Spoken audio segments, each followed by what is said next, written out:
Are you living out your life's passion, or did you miss your true calling? Today, I'm breaking down 3 warning signs that you might have missed your true calling and how to reclaim it, starting now. Hey, I'm Jason Ward, entrepreneur and author of the book, Find Your Gold Thread, and I'm on a mission to help 1 million people discover their true calling, and I hope you're one of them.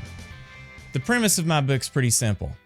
I believe everyone has a true calling or a gold thread, and this thread runs all through your life, and it determines who you are and what you love, your passions, what you're skilled at, and really what makes you tick. But if we have this gold thread that weaves this tapestry of prosperity and success and opportunities, then most certainly there's a black thread that threatens to choke it out, hold it back, smother it, and keep it hidden.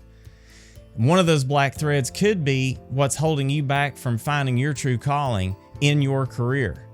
So real quick, let's take a look at some stats. And in full transparency, I went to Grok and put in AI to see what I could find, and it's pretty incredible.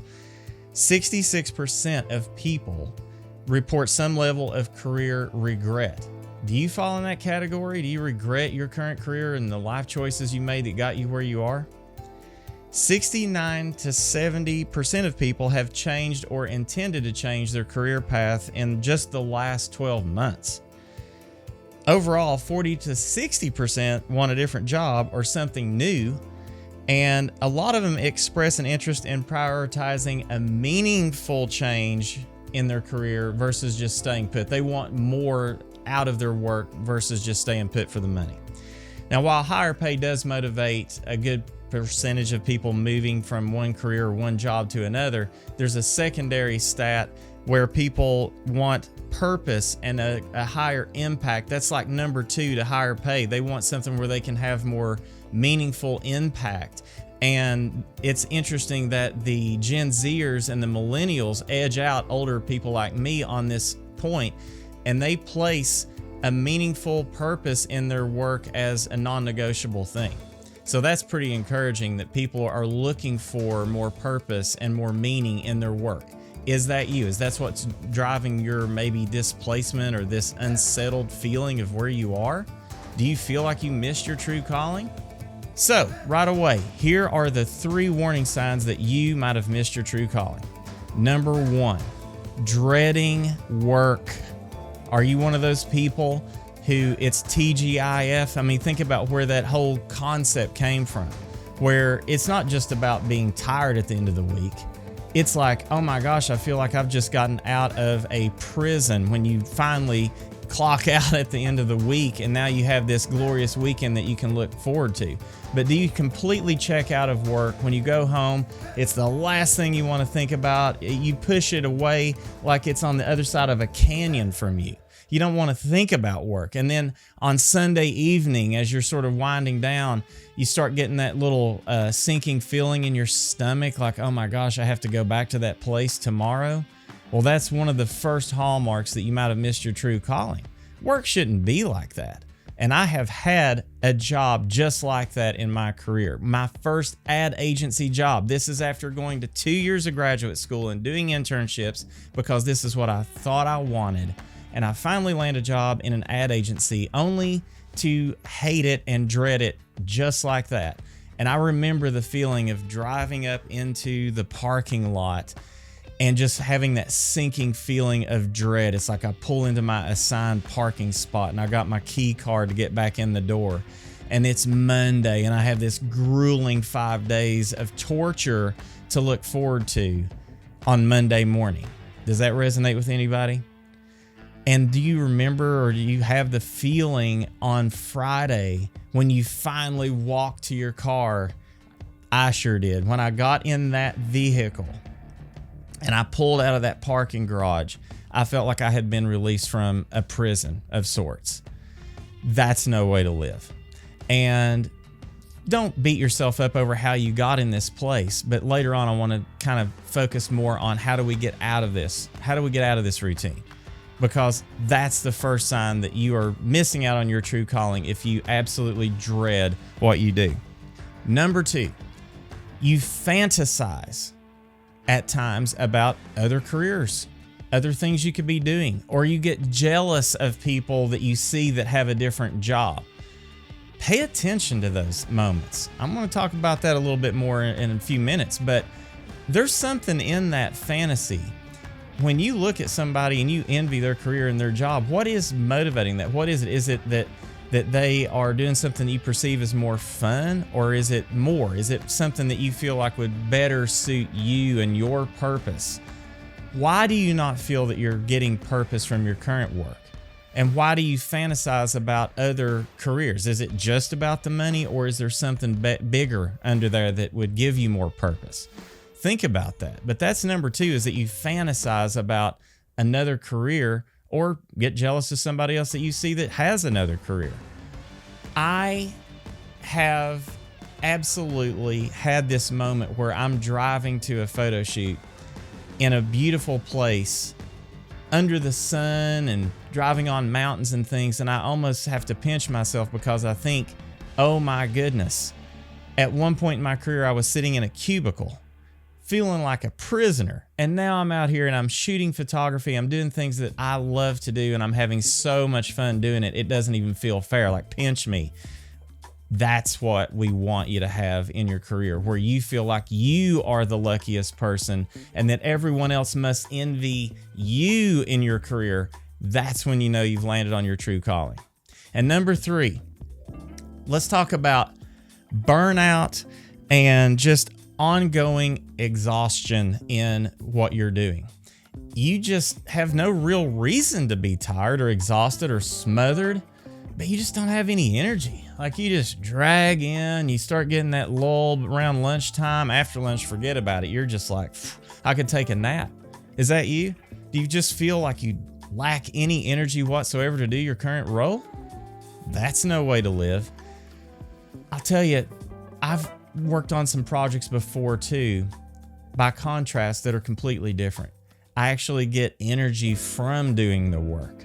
I shot a feature film, and that required long days on the set, sometimes 12 and 14-hour days, where I'm slinging camera gear, I'm setting up lighting, I'm setting up audio, we're running takes, we're working with the actors and talent.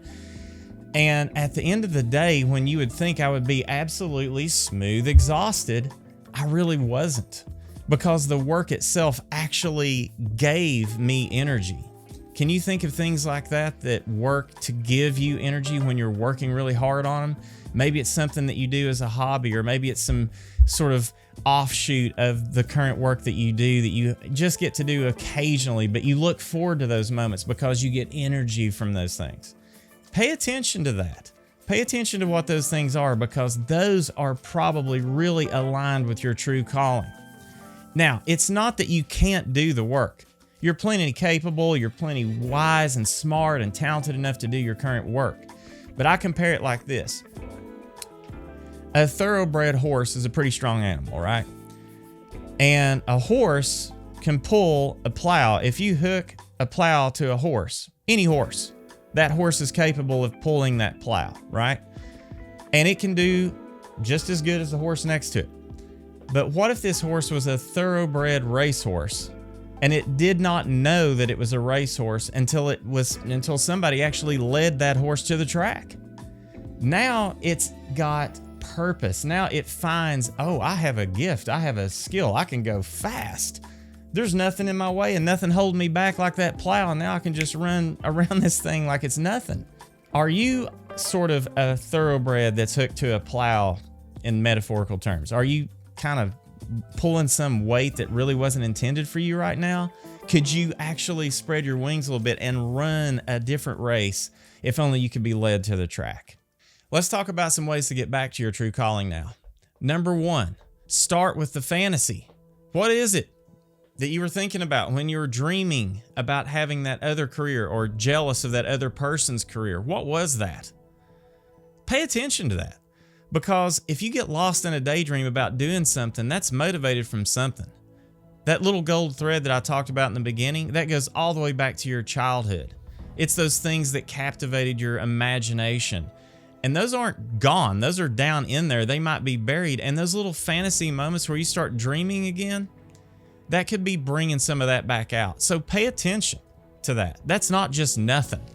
If you have that little fantasy, linger and think, what does this mean? Why am I looking at this guy's job? Like, what is it about that really gets me going? Number 2, dive into a hobby. Pick up something that you used to love to do that you just haven't really had time to do anymore, that gave you a lot of joy, and do more of that. Do that again. Maybe that hobby could turn into a business, or maybe that hobby could turn into a career change somewhere else.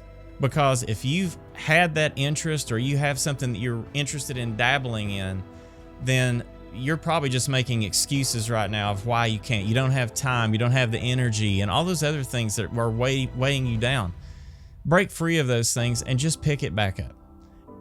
I've heard so many people that have done my hobby of photography, and when they talk to me, they say, Jason, oh my gosh, I need to get my camera back out and dust it off and get back out there. I'm like, absolutely you do, because if you get joy from that, that's what you should be doing. That can give you energy, and it can give you direction on maybe something that could change your whole entire career. And then finally, number 3 is look for gold thread opportunities, gold thread moments. Are your friends encouraging you to do something different? Are they saying, you know what, you're really good at X, Y, and Z, you should try that. You should start doing that. Well, pay attention to those things. These aren't just little coincidences. You have 2-3 people within a span of a month say something to you like, you're really good with people. You should do something with that. Then pay attention to those. If you just meet someone out in public, a stranger, and all of a sudden a conversation comes up about that very thing you were dreaming about, that's not just nothing. That could be God prompting you and just giving you a little prod saying, hey, that little thing that you've been thinking about, yeah, that's kind of where I'm steering you. I'm steering you towards that. What if this thing gives you butterflies and drives you absolutely crazy when you think about it? You're just terrified of doing it. There's some hallmarks of a gold thread opportunity. And that is, it could take you out of your comfort zone, makes you nervous. It sort of plays to your fears, like, I'm not ready, I'm not qualified, I've got imposter syndrome, I can't possibly do that. Pay attention if you have any of those moments that show up, because that could be your next gold thread opportunity. And with that, I want to share a quick Bible verse. This is from Ephesians, and I'll read it to make sure I don't get it wrong. Ephesians 2:10. For we are God's handiwork, created in Christ Jesus to do good works, which God prepared in advance for us to do. Now think about that just for a second, that well before we were born, He had a purpose for us, kind of like Jeremiah 29:11, which I've memorized. For I know the plans I have for you, thus saith the Lord, plans not to harm you, but to prosper you and give you hope and a future. That's similar to this, because before the foundation of the earth was laid, God had a purpose for our lives. And maybe you're just stuck right now because you're not fully living that out. I had an opportunity to build a luxury short-term rental property on the top of a mountain. And for centuries, this mountaintop lay completely untouched, apart from Weyerhaeuser doing some logging around that area. But this was just a vacant piece of property for years and years and years and years, and nothing was ever built on that until I came along and God put an opportunity in my lap to build on that lot. And I worked to design the property, the cabin. I got to work with my dad to bulldoze that lot and get it all prepped for this massive cabin to go there. We call everything a cabin in Broken Bow, even if it's a 4,000 square foot luxury home. In Broken Bow, it's just a cabin. It's like a cabin in the woods on steroids. And looking back at it, I'm thinking, really? Wow. That lot was reserved for me. Out of all those years and all those people who had an opportunity to walk on that land, hunt on that land, who knows the history of what took place there. But somewhere on that timeline, little me, was given the opportunity to build something and change that place forever. What is the lot, the empty lot in your life and in your career? What is that virgin ground that only you can build on? So thanks so much for tuning in to this episode. And if you've gotten some value from this, I hope that you will consider subscribing to my channel and click the like button on this video, as well as click the bell notification so that you'll be notified when I have another episode going live. And if you want to read my book, Find Your Gold Thread, you can find it at jasondward.com. And again, I'm on a mission to help 1 million people find their true calling, and I hope you're one of them. Please share this video with your friends too, and I'll see you again on the next episode.